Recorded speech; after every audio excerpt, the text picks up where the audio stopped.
So actually, we have made studies about the crypto adoption landscape in the European five countries: Italy, France, Germany, Spain, and UK. What we have found out is that there are different markets and different crypto adoption based on the different countries. Looking at the data, we can see that UK is the market that is the most mature compared with the other ones. Spain is following with 14% of crypto asset holders, and we have France and Italy at the last position, with Italy that unfortunately is the last one. This change, if we look at the, sorry. If we look also to the people that previously held crypto asset, we have made different questions about how the different users are holding the crypto asset, and we have found that Italy, compared with France and Germany, are at the last position, but there are a lot of different consumers that held crypto asset in the past. Maybe this is because of the different hypes that we face in the years. But one other interesting data is about the consumer that are willing to buy crypto asset in the futures. We see that there are different percentages compared with the different countries. As we have seen, UK before was the ones with the most of the consumer that are holding crypto asset. This is changing with the consumer that are willing to buy crypto assets. With UK that has the lowest percentage. This is because it's a kind of market that is already mature compared with the other countries that are evolving. With we can notice that the biggest percentage is about Spain, with a 17% of consumer that are going, potential consumer that are going to buy crypto asset. Sorry, crypto asset, when we talk about crypto asset, we are talking about cryptocurrencies, but also other, the all different types of tokens. So also about stable coins, but also utility tokens.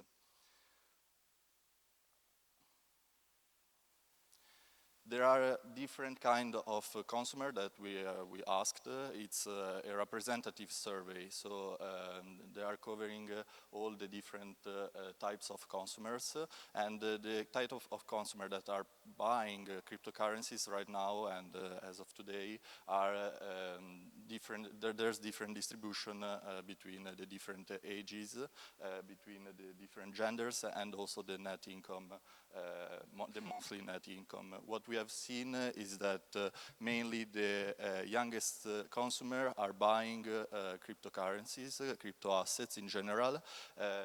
Under 35 years, the consumers that as this age are willing to hold the different crypto assets, while there's a different distribution if we look at the monthly net income, with people that has a higher net income that are willing to buy the crypto asset. This is mainly also because of the volatility of the kind of assets that they are going to buy, and also the kind of investor that are willing to buy these assets.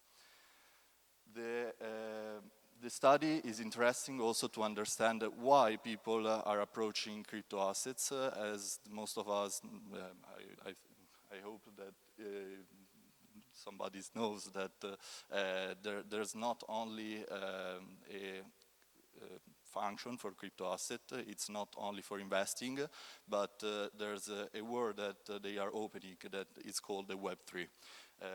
Mainly the different consumers are buying crypto asset for investments. 1/2 of the different consumer that holds or had held crypto assets were buying crypto assets as investments, but something that is interesting is about the other voice of this kind of distribution. The people are also buying crypto assets for other motivation. For example, they are making DeFi interaction. Once you buy a crypto asset, you can go on a crypto exchange, on a DeFi protocol, and access to different others financial instruments. Or, for example, looking at play-to-earn gaming, so all the world of decentralized application, and so earning crypto asset through gamings. Looking at the different investors, so the investment purpose is the ones with the biggest, percentage. We have thought about, okay, but people are going to buy for investments, but how is the user that is investing in crypto asset, which is the weight of the crypto asset in their portfolio? There are different users that are approaching to the crypto world. Mainly are users that are using the different purchase channel to buy crypto assets, are independent investor, while others are bank investors. So based on these two categories, we try to understand which is the weight of crypto asset in their portfolio, and we found out that mostly of the users has a big percentage of their portfolio based on crypto asset, mainly meaning that they have a high volatility portfolio, and also the approach to the investor sphere is coming from crypto assets. So many of the, we have seen that before, the different consumer that hold or had held crypto asset were young or with a high net income. They are approaching also for the return on investments. In Italy, there's a particularity, based on the crypto asset consumer that are willing to buy the different are willing to invest in crypto assets, we have different channels through they want to invest. And in Italy, mainly they are focused on a bank as a purchase channel. One of the trends of this year is stablecoin. We have seen a different announcement, we have seen a different adoption, and so we asked to the consumers which is their stablecoin adoption. Differently from the news, from the projects, we found out that stablecoin right now is for consumer, for B2C projects and B2C different market, it's still a niche. What does it mean? It means that only 8% of the total consumer that of the sample has stablecoin in their portfolio, and only 12% of consumer have or had held stable coins. Stable coins are a sort of token that differ from the different cryptocurrency. This is because they are pegged with fiat currencies. So the value of one stable coin is the same of an euro or a USD. So the use that you can do with a stable coin is not about investing, but also paying. You can pay with stable coin. So we asked, this is the distribution. If it's changing. Okay, this is the distribution between the 5 countries that we have studied. The percentage are similar to the general crypto asset, but we can see a change in France. So UK is always the most mature markets, but we can see that France is increasing its stablecoin adoption compared with the crypto assets, while Italy and Germany has a really low percentages. But as I was saying, Okay, between the different consumer that has stable coins, we asked them why they hold or had held stable coins. Mainly, most of the half of them are saying that they are using stable coins for payments. So for exchange of value between two different users, and if I want to pay you, I want to send you €1 instead of using PayPal or using different circuits like Visa, MasterCard, every cards that you can think about, I'll change the value of €1 with a stable coin. While the other 40% mainly could be like for bearish markets, so an exchange of value. While I want to preserve the values of my investment, I'll put it on stable coins that is not going to change their values. To finish, how people are going to buy stable coins and crypto assets in general. We have made studies on purchase channels and the different custody channels. The people that are approaching to the crypto asset, they are using different channels that you can find here. Mainly,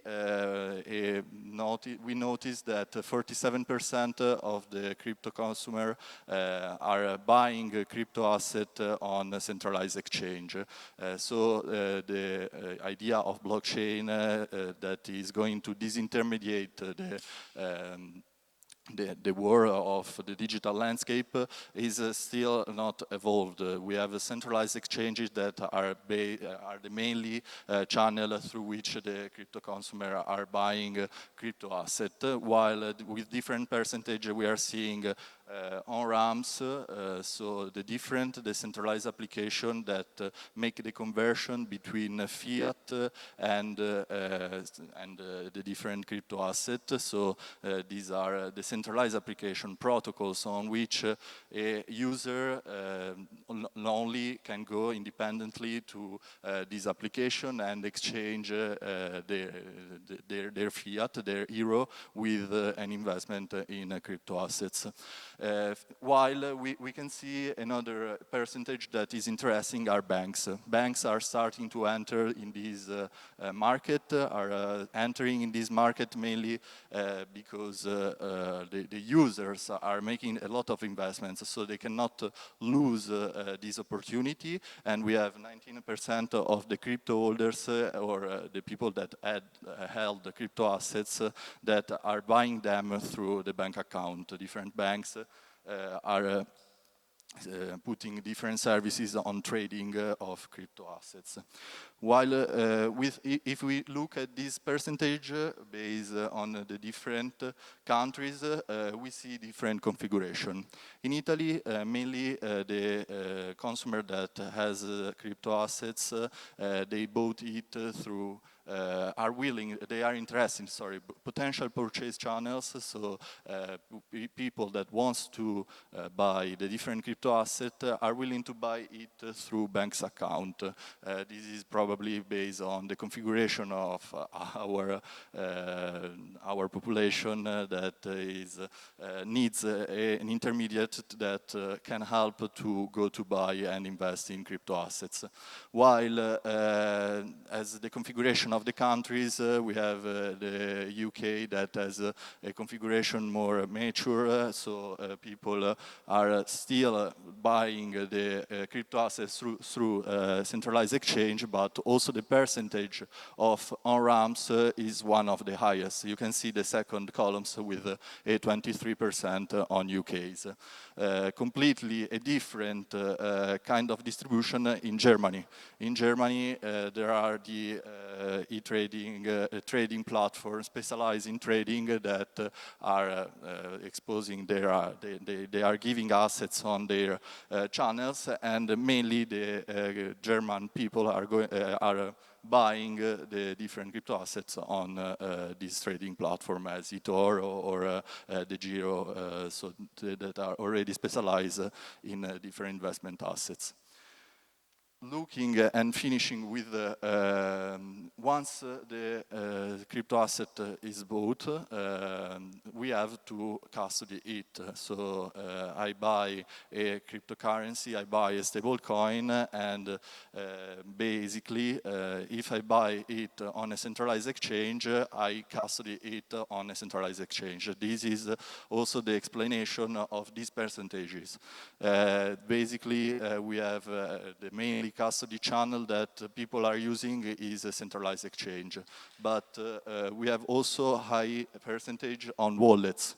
Wallets are basically instruments where you can custody your crypto assets independently, and there are different kind of wallets, custody wallet or non-custodial wallets, but people are also answering that they hold their crypto assets on wallets, meaning that also the users are evolving in the knowledge about the different crypto asset adoption. Finishing with also the banks. The banks are starting to give the opportunity once you trade and you buy your crypto asset to custody your crypto asset internally of wallets or your bank account in order to have everything under your control. To finish, which are the mainly okay, with the crypto asset also we have a distribution. The distribution is basically literally similar to the ones of the purchase channels. So the different percentage are really similar between the different countries. So mainly centralized exchange are the first one, custody channel for everyone, but are lowering based on the banks. For the banks, it's interesting to look at France and Spain, which has the mainly percentage with around 20%, mainly because the market infrastructure of the different banks and the offer that the different banks are giving to the companies and the consumer is different. There are different banks that are making possible trading crypto assets with their channels. To finish, the key takeaways that we found out that one over five consumer has or held crypto assets. So 1/5 of the population in Europe is interested in having crypto asset. The different countries in Europe has different configuration. In Italy, we still have a not mature market comparatively with the UK, in which they are making different projects, and the consumer also are more independent in approaching to the not only investment part of the crypto asset, but also on using crypto asset in the landscape of Web3 and in the decentralized application, in the DeFi application, and everything that consists about the blockchain world. And at the same time, Italy and Germany are following, with Spain that has a different status, with a sort of evolution that is going on. And looking at the most particular trend that we have seen this year, with also different consortium that are new in the market in Europe, stable coins for consumer is still a niche. Not a lot of users are using B2C. I'm always looking at the B2C market, are using stable coins for payments and for others willing. Okay, with these key takeaways, I thanks everybody for the attention, and if you have some question, I'm keen to answer to it. Thank you very much.